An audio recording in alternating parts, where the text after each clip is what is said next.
Picture this: a story of two men bound by blood, blessed with abundance, yet faced with a choice that would shape their destinies. Let me tell you about Abram and his nephew Lot. After leaving Egypt, Abram journeyed to the Negev with his wife Sarai and all his possessions. And I mean all of them. We're talking enormous herds of livestock, precious silver and gleaming gold. God had blessed Abram tremendously, making him incredibly wealthy.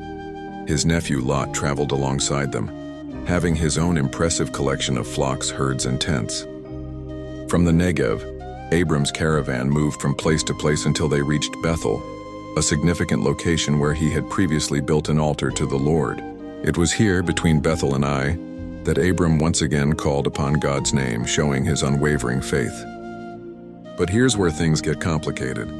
You see, both men had grown so prosperous that the land simply couldn't sustain all their combined animals and servants in one place.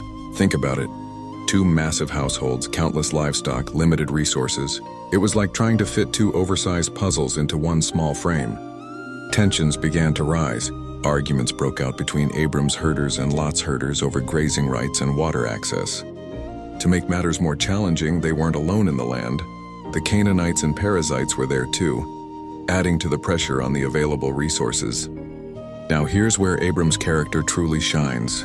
Instead of asserting his authority as the elder uncle, he approached Lot with wisdom and grace. "Let's not have any quarreling," he said. "We're family after all." Then he made an incredibly generous offer. "Look at all the land before us. You choose first. If you go left, I'll go right. If you go right, I'll go left."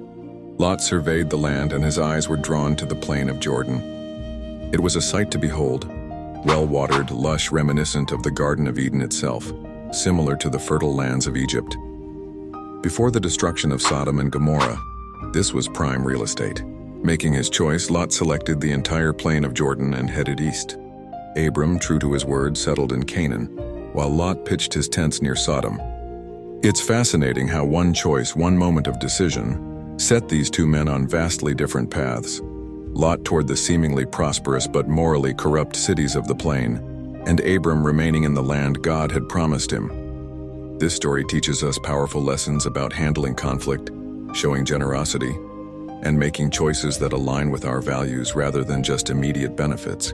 Sometimes the most prosperous-looking path isn't necessarily the best one to take.